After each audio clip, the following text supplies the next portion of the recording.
300 gigabytes. That's nothing for a case like this. This case spanned decades, going all the way back to well before 2008. 300 gigabytes? Give me a break. And as we get to the 59 minute, something interesting is going to happen where we just lose a minute and the countdown is ticking and you're going to watch this flip over. There it goes. Okay, so we just lost a minute and the camera shifted. Willfully and knowingly did combine, conspire, confederate, and agree together and with each other to commit an offense against the United States. The Epstein files, case closed. The DOJ releasing this memo for all of us to read and to understand finally why we're all so dumb. Why we all thought that there was a lot more to this story. Apparently, according to the DOJ and according to the new surveillance footage that was released, 10 hours and 52 minutes of it, Epstein was just an isolated incident. It was him and Ghislaine Maxwell, number one and number two, just PDF filing all over the world. But that was it. There was really nobody else inside. It was just those two, and any idea of like a list or third parties or anybody else who could possibly be in charge or behind this or indicted as a result of this, not really worth our time. No evidence of that. So we're going to see how that matches with their prior documents. Of course, we've got this 2023 report, which is about how Epstein died in the jail. We'll compare it to their statement, and we got the Epstein indictment that we'll look at where they reference many other people are involved, and we'll see why they suddenly forgot about that. But here is the memo. So this came out unsigned, which is the first thing you'll notice. So nobody, not Cash, not Dan, not Pam Bondi, not Todd Blanche, not a single one of them wanted to sign their name on this document. Why is that? Yeah, because nobody wants to take responsibility for it because it's probably not real. And what you'll see is this. It says, as part of our commitment to transparency, which thus far on this issue has been binders handed out to some influencers that contain nothing in it. That was stuff we've already seen. The DOJ and the FBI have conducted an exhaustive review of investigative holdings related to Jeffrey Epstein. Now, to ensure that the review was thorough, the FBI conducted digital searches of its databases and hard drives and network drives, as well as physical searches of squad areas, lock cabinets, desks, closets, and other areas where responsive material may have been stored. These searches uncovered a significant amount of material, more than 300 gigabytes of data and physical evidence, which is a joke, okay? 300 gigabytes? That's nothing for a case like this. This case spanned decades, going all the way back to well before 2008. 300 gigabytes? Give me a break. Do you know how much evidence they had in the Trump January 6 case? Millions of pages of documents, terabytes of data that they couldn't transfer. The defense attorneys in the J6 cases couldn't even get their hands on them in individual cases. It was so much evidence. The files relating to Epstein include a large volume of images of Epstein, images and videos of victims who were either minors, and they appear to be minors, and over 10,000 downloaded videos and images of illegal abuse of children and other materials and other bad images. Now, teams of agents, analysts, attorneys, and privacy and civil liberties experts combed through the digital and documentary evidence with the aim of providing as much information as possible to the public, while simultaneously protecting the victims. Much of the material is subject to court order sealing. Only a fraction of this material would have been aired publicly had Epstein even gone to trial, as the seal served only to protect the victims and did not expose any additional third parties to allegations of illegal wrongdoing. Only a fraction of this material would have been aired publicly. The seal only protected the victims, did not identify anyone else who abused the victims. Only Jeffrey did, and only Ghislaine. And Ghislaine's in prison, and Jeffrey's dead. Through this review, we found no basis to revisit the disclosure of those materials and will not permit the release of CP. Obviously, no one's asking you to do that. Now, this systematic review revealed no incriminating client list, and they put that in quotes. Like, that's the only thing they're looking for. Like, we were looking for a list of people to go prosecute. We couldn't find it. So I guess since there's no list, we can't go and investigate what Bill Gates did down there or what Reid Hoffman did down there many times. They're not on the list, so I guess that's pretty much case closed because he didn't put it in a spreadsheet in a Google Doc somewhere. There was also no credible evidence that found that Epstein blackmailed prominent individuals as part of his actions. I wonder what Bill Gates would say about that. We did not uncover evidence that could predicate an investigation against uncharged third parties. So no lists, no other charges coming. Just to be ultra clear, both of those are done. No investigations, no predicates, no one's getting charged. We're not even looking at other charges. We've done it. We did not uncover. That's past tense. It's done. Now, consistent with prior disclosures, this review confirmed that Epstein harmed over 1,000 victims who will not get justice, obviously. Each suffered unique trauma. Sensitive information relating to these victims is intertwined throughout the materials. Are you going to go reach out to those? Do you have contact with 1,000 people who are all victims of a crime in America? Are you providing them victim services? And are they going to come out and talk about any of this, perhaps? This includes specific details like names, likenesses, physical descriptions, places of birth, associates, and employment history. So answer, no, they don't know who they are. One of our highest priorities is combating child exploitation. Obviously not. And bringing justice to victims. Again, not. Perpetuating unfounded theories about Epstein serves neither of those ends. Okay, well, we're going to see if these are conspiracy theories. Unfounded theories? I've got the indictment pulled up, and we'll look at the videotape and the other report from the jail, and we can compare and contrast your newfound assessment of Epstein with the prior documents that, by the way, came from the Department of Justice. To that end, while we have labored to provide the public with maximum information regarding Epstein and ensured examination of any evidence in the government's possession, yeah, you mean that wasn't shredded, it is the determination of the DOJ and the FBI that no further disclosure would be appropriate or warranted. So just eat it, all right? That's the end of it. They got away with it, and you don't get a bit of additional materials because we reviewed it and we've decided. Now, after a thorough investigation, here's some more details. Pam Bondi's DOJ says, FBI investigators concluded that Epstein committed suicide in his cell at the Metro Correctional Center on August 10th, 2019. That's what we've concluded. Notwithstanding Dan Bongino's concerns about it, notwithstanding Kash Patel's concerns about it, that's the new conclusion. This conclusion is consistent with previous findings, including the autopsy and the position of the Southern District of New York in connection with the investigation of federal correctional officers responsible for guarding Epstein and the June 2023 conclusions of the DOJ's Office of Inspector General. I got that report. We'll look at it. Now, the conclusion that he died by suicide, again, to be clear, I also think that this died by suicide thing is a bit of a red herring. We spent a lot of time on whether Epstein's dead or alive, but that conversation bounds you into Epstein. It doesn't allow you to go out into the third parties and talk about everything else. So you focus a lot on the suicide thing. Well, what about everybody else who was involved? Says it's further supported by video footage from the common area of the SHU, the Special Housing Unit, the SHU, where Epstein was housed at the time of his death. As the DOJ Inspector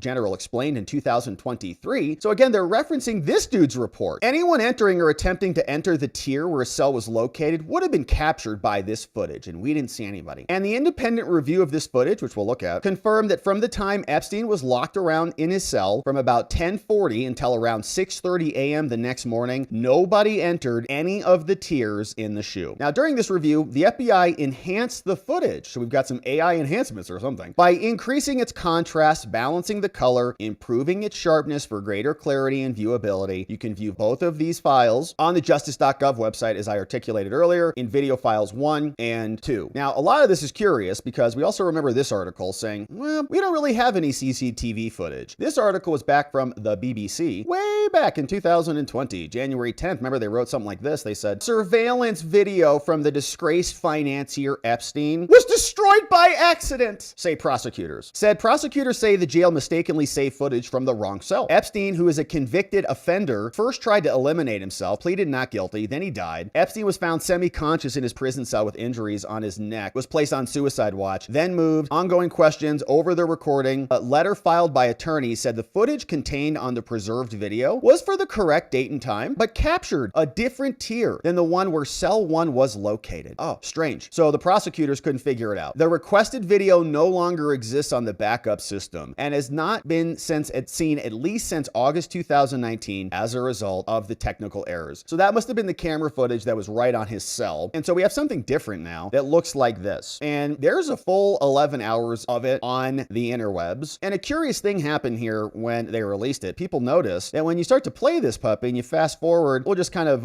let this play. There's no audio, but you can see there's some people walking around right now at the clock in the bottom left at 7:40 p.m. at the start of the video. Not much happening. And these are not, as far as I can tell or glean, Epstein's cell, right? So neither one of these is his cell. We don't have a direct camera footage on that cell because of what they explained, of the evidence being destroyed. But we do have this camera, and then you'd be able to see if people are, I guess, are walking back and forth and interacting with Jeffrey Epstein in his cell. So this goes on, and it goes on for 11 hours. Now, there's something interesting that happens. So somebody walks up and drops off. You could see that trash bin right here. Let's see where that one comes in. So this guy's over here, walks up, gonna adjust this trash bin, pick up the phone, but just kind of moseying on around. found, right? Now, as we fast forward, here he comes up. Okay, that guy looks like an inmate dropping off some laundry, meandering around back and forth. We fast forward. It looks like there's some movement over here. Looks like maybe a workstation. Looks like a computer monitor, perhaps, but there is a lot of movement in that vicinity. Might be a little guard station there. Fast forward here, and as we progress throughout the night, you see a little bit of activity. We're now at the 10 o'clock hour, 10:21, 10:30, 10:47, 11 o'clock, 11:15. We get to about 11:30 here, 11:49, 11:50. Nothing's changed. Then you see the camera just shifted because I fast forwarded quite a bit, but we're going to rewind this a smidge, and you're going to see that there's this interesting jump that happens right here. We're going to see once we get past the next minute marker, we're at justice.gov, clock is ticking away, and as we get to the 59 minute, something interesting is going to happen where we just lose a minute, and the countdown is ticking, and you're going to watch this flip over. 2, and there it goes. Okay, so we just lost a minute, and the camera shifted. So I don't know what that is, if anything, or what, but I would like an explanation for it. Did they cut it? Did they splice it? Why did that 1 minute just disappear, and we go from 10:59 to 12 o'clock? I don't know. Was that part of their analysis? Was that part of their enhancements? But as you scrub through this, Epstein allegedly was found dead around 6:30. So now we can fast forward. It's about 1:18, nothing's happened. 1:42, 1:50, 2:30, nothing's happening. No one's coming and going. We're now at 2:30, 3 o'clock, 3:50, 4:30, 5 o'clock, 5:30, and then we got this guy coming in just a few minutes into this cell 46. But as we saw, these are not Epstein's cells, right? So that's what they released. We're missing 1 minute. Here was the enhanced version. So here was another angle, same video, same footage, but this also has the gap. I queued this one up. A little bit enhanced. There's that guy going in there, and phone cord is wagging a little bit, comes back out. So I don't know exactly what, where any of this stuff is going, but this was the same footage, just enhanced a bit. And we also are going to find that it has that minute jump, that minute gap right there, as we'll see. So once that clicks back over, even the enhanced footage is missing that minute. It was 12:02, says Zone Girl. This is a math problem. Am I missing it? I don't think that any of these cells are Epstein's. I don't think we had direct footage of that based on the prosecutor's own admissions on that. So I think the argument here, based on what we just read, is that this was showing us the angle of the floor so you'd be able to see if people were coming and going. And this is the enhanced footage. And again, 58, 59, boom, it flips. We lose a minute. So not sure exactly what that was. Maybe it's just a software problem in their computer systems or whatever. But they told us that Epstein was found around 6:30. And so here is more of the details about what happened. And this came from a report from the Department of Justice Office of the Inspector General, an investigation and review of the FBI, of the Federal Bureau of Prisons, and what they did with Epstein. And if you recall, on August 8th, we had some issues. U.S. Marshals sent 2 emails notifying numerous people that Epstein's cellmate was being transferred to another facility. No action was taken to ensure Epstein was assigned another cellmate, right? So somebody moves this dude out. Also on August 8th, Epstein met with his attorneys at the new prison, as he had on prior occasions, and signed a new last will and testament. MCC New York officials did not learn about the new will until after Epstein's death. Then the following day, Epstein's cellmate was transferred to another facility, and he was not assigned the new person. Additionally, on that date, the U.S. Court of Appeals for the Second Circuit unsealed 2,000 pages of documents in civil litigation against Ghislaine Maxwell, who was later convicted. Remember, she went to jail for abusing minors over the course of a decade. The documents contain substantial derogatory information about Epstein. There's extensive media coverage in it. Everyone's going, oh, great. Also on August 8th, after meeting at the prison, staff allowed Epstein to make, in violation of policy, an unrecorded, unmonitored telephone call before he was returned to his cell. Who did Epstein call? Against policy from the Bureau of Prisons on the final day. Although Epstein said he was calling his mother, in actuality, he called someone with whom he allegedly had a personal relationship. No one knows. Now, at approximately 8 p.m. on August 9th, SHU inmates were locked in their cells for the night. This is some of the footage that we saw. A search of Epstein's cell following his death revealed Epstein had excess prison blankets, linens, and clothing, and that some had been ripped to create nooses. Only one SHU cell search was documented on August 9th, and it was not of Epstein's cell. They didn't look in his cell. Records did not indicate when his cell was last searched. The OIG also found that the SHU staff did not conduct any 30-minute rounds after about 10:40 p.m. on the 9th, and that none of the required inmate counts were conducted after 4 p.m. on the 9th. Count slips and round sheets were falsified to show that they had been performed. Okay, so the lazy jailers were faking the forms and allowing Epstein to make calls. On August 10th at approximately 6:30, the 2 SHU staff on on duty, who was this person called Tova Noel, and Michael Thomas, they began delivering breakfast to SHU inmates. Noel unlocked the door to Epstein's SHU tier. When Thomas attempted to deliver breakfast to Epstein through the food slot locked in the cell door, Epstein did not respond to his verbal commands. Thomas unlocked the door and saw Epstein hang. Thomas immediately yelled for Noel to get help, call a medical emergency. Thomas told the OIG that he then entered Epstein's cell. Epstein had an orange string, presumably from a sheet or a shirt, around his neck that was tied to the top portion of the bunk bed. Epstein was suspended from the top bunk in a near-seated position with his buttocks approximately 1 inch to 1.5 inches off the floor. Thomas said he immediately ripped the orange string from the bunk bed and Epstein's buttocks dropped to the ground. Thomas then lowered Epstein's body to the floor, began chest compressions. Staff members arrived 1 minute later. Shortly outside, they arrived. They took him, eventually removing him to a local hospital where he was then pronounced dead. Then on August 11th, the office of the chief medical examiner performed an autopsy, said, yep, death by hanging, suicide. Blood toxicology said no medications or any illegal substances, and more. The medical examiner who performed the autopsy said, yep, consistent with suicide by hanging, no evidence of defensive wounds that would be expected if it was a homicide. Epstein did not have marks on his hands, broken fingernails or debris or contusions, and more. Now, recorded video evidence, okay, the video that we saw, we're trying to piece together what it is. Here's what this tells us. Recorded video evidence for August 9th and 10th for the SHU area where Epstein was housed was only available from one prison security camera due to a malfunction of the New York digital video recording system that occurred on July 29th, 2019. So we had an error that happened a while before, and then it impacted August 9th and 10th. While the prison's cameras continued to provide live video feeds, recordings were made for only about half the cameras. Personnel discovered this failure on August 8th, but it was not repaired until after Epstein's death. How convenient. As detailed in this report, like many other facilities, they got a history of security camera problems. Now, the available recorded footage from one SHU camera, which we watched, captured a large part of the common area of the SHU and portions of the stairways leading to the different SHU tiers, which is where we saw those people coming and going, including Epstein's cell tier. Thus, anyone entering or attempting to enter Epstein's SHU tier from the SHU common area would have been picked up by that video camera. An Epstein's cell door, however, was not in the camera's field of view. The OIG reviewed the video and found that between approximately 10:40 p.m. on August 9th and 6:30 on August 10th, no one was seen entering Epstein's cell tier from the SHU common area. And this is the same video, basically, that we got. So it sounds like Pam Bondi is just kind of re-releasing this report to us. The OIG determined that movements captured on video before and after those times were generally consistent with employee actions, and there's nothing else to worry about. Now, Epstein was allowed, right, to make these unmonitored phone calls. The investigation reviewed serious failures and multiple violations by the prisons. They found that the New York staff failed to carry out the psychology department, that he get a cellmate, and Epstein was allowed to make an unmonitored telephone call before he died. Additionally, they found that staff failed to undertake required measures designed to make sure that Epstein and other inmates were accounted for and safe, like conducting inmate counts, 30-minute rounds, searching inmate cells, make sure they don't hang themselves. They also found that the prison people falsified their records relating to inmate counts and rounds and lacked candor during their interviews with us. 2 employees were charged criminally with falsifying records. The charges were later dismissed and they successfully fulfilled deferred prosecution agreements and declined to prosecute anyone else who made false documents. The combination of these and other failures led to Epstein being unmonitored and alone in his cell. He had an excessive amount of bed linens and hanged himself the following day on August 10th and is now allegedly dead. So this report's 128 pages. They say this is not the first time we found some serious problems. We made a bunch of recommendations, and that is what Pam Bondi is basically regurgitating and saying this is the report. This is what we've discovered, and it is consistent with that. We've done our own analysis, and the Office of the Inspector General has come to their conclusions, and we agree with their conclusions. Now, Pam has said in her little memo here that she refused to sign that we did not uncover evidence that could predicate an investigation against uncharged third parties. That's curious. This is the Jeffrey Epstein original indictment. But remember, this came back out in 2019, and it was signed down here at the bottom by prosecutors from the DOJ. Jeffrey Berman, U.S. attorney, presented to a grand jury, and an indictment dropped. This came out of the Southern District of New York, which led to Jeffrey Epstein being incarcerated. Now, here's what they allege in this case against Epstein. As set forth herein, over the course of many years, and Epstein already got a sweetheart deal way before for this case. Epstein, the defendant, and again, they're going to tell us this is just him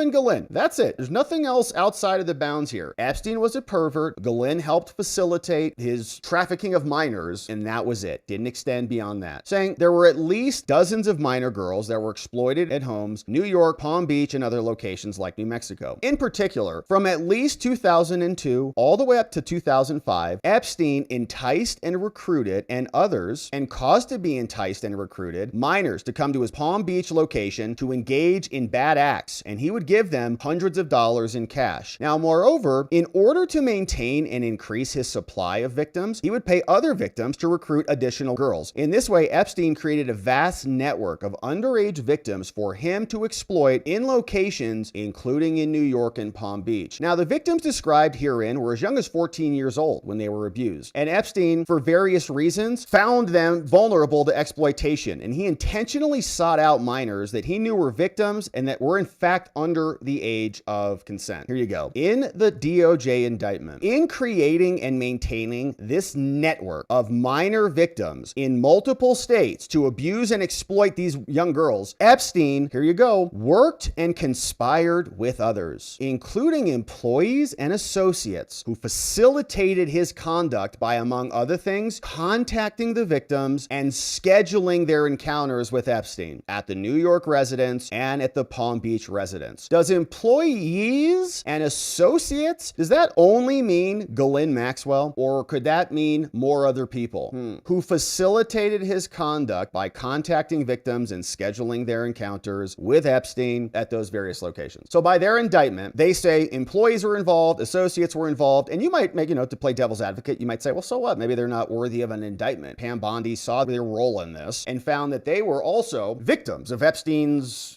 thing, and they were just exploited too. But what you see here in this indictment is working and conspiring, right? Conspiring is a legal term of art, which means conspiracy, which means criminal charges. And so all of a sudden now there are no others. The DOJ's indictment, none of this matters anymore. Worked and conspired with others. No, he didn't. Okay. They did their review. No, he did not. Get rid of this. He didn't conspire with anybody. Okay. Pam Bondi said he didn't. There is no evidence that could predicate an investigation against uncharged third parties. So they said that he did, but they don't have enough evidence to bring criminal charges. Now, during all time periods, Epstein was a financier. No one knows where he got his money. In 2002, he began to recruit minors. And in both New York and Florida, he perpetuated this abuse in various ways. Massages, we know. Actively encouraged victims to recruit additional girls. Incentivize them to become recruiters. At all times, he pressed and controlled a multi-story apartment in New York. Brought people there, paid for acts, massages, and all the things. And here you go. In connection with each encounter, Epstein, the defendant here, or one of his employees or associates would then pay the victim in cash. Again, was that only Ghislaine Maxwell, or was there a whole group of people behind this? Typically, victims were paid hundreds of dollars. Now, Epstein, the defendant, knew of many that in New York were underage. He sometimes personally contacted victims. He directed employees and associates, including New York employee 1, to communicate with them and for them to return to New York. But maybe this person isn't, liable criminally. Now, additionally, and to further facilitate the ability to abuse these people, he also asked victims to recruit additional girls. And when a victim would recruit another girl, he'd pay her more for that. In particular, certain recruiters brought dozens of women. And when a victim recruiter accompanied a new minor, they would schedule those. And again, employee 1 would handle a lot of these. He also had this going on in Palm Beach. He frequently traveled by private jet. At the residence, the defendant would engage in similar abusive conduct. Again, there were at times 2 assistants also there. Employee 2 and employee 3. Are those both Ghislaine Maxwell? Who, as described herein, were also responsible for scheduling encounters with minor victims. Once inside, the victim would provide a massage, and then things would go from there. In connection with the sexual encounter, he would pay them. He knew they were underage. He had another employee number 2 who would contact people. Employee 2 would place phone calls. Certain individuals were also contacted by employee 3, and there was a steady stream of other victims, paid hundreds of dollars, and the whole thing just came in. So now from 2002 to 2005 in the Southern District of New York, Jeffrey Epstein and others known and unknown, right? These are the original allegations in his indictment. The prosecutors in 2019 had this entire thing figured out with others known and unknown, willfully and knowingly did combine, conspire, confederate, and agree together and with each other effort to commit an offense against the United States. Now, that didn't happen. I didn't write this. The DOJ did in 2019. And the grand jury found this evidence existed. It's not like some book report. They presented evidence to the grand jury, and they said, there's a conspiracy here. And the grand jury indicted him. Now, there's no conspiracy. Now it's just Jeffrey Epstein and Ghislaine Maxwell, just those two. Now, it was part and object of the conspiracy that Epstein, the defendant, and others known and unknown, except not anymore, would and did, in affecting interstate and foreign commerce, recruit, entice, and transport a person to participate in an adventure knowing not 18 years of age or older. And they took overt acts in furtherance of all of this. All of this was to engage in a commercial act, which is in violation of the law. There are also overt acts. Now, in furtherance of the conspiracy that now doesn't exist and only existed in Jeffrey Epstein and Ghislaine Maxwell's brains, here are some of the things they did. Epstein enticed and recruited multiple people, victims 1, 2, and 3, to engage in acts. In 2002, victim 1 was recruited, paid hundreds of dollars. In 2004, employee 1, who's also in the Southern District of New York, worked on behalf of Epstein, called minor victim 1, and scheduled the appointment or the abuse. In or about 2004, minor victim 2 also recruited. In 2005, employee number 2, located in New York, made the phone calls and scheduled the appointment for the exploitation of the minors. In 2005, minor victim 3, doing it again. Same thing here in 2005, employee 2, located in the Southern District of New York, placed a telephone call and scheduled these things. Now, in addition to those charges, there's also trafficking. The grand jury found, after they heard evidence about this conspiracy that involved other peoples that now doesn't exist, they said from at least 2002 to 2005, Epstein willfully and knowingly caused and recruited and enticed people to be transported across interstate lines, and he should forfeit everything, including his land. And that was the indictment submitted by the grand jury, the foreperson there. And now none of that is a thing. There is no conspiracy. There is no group of people or others known or unknown. Now there's just no evidence.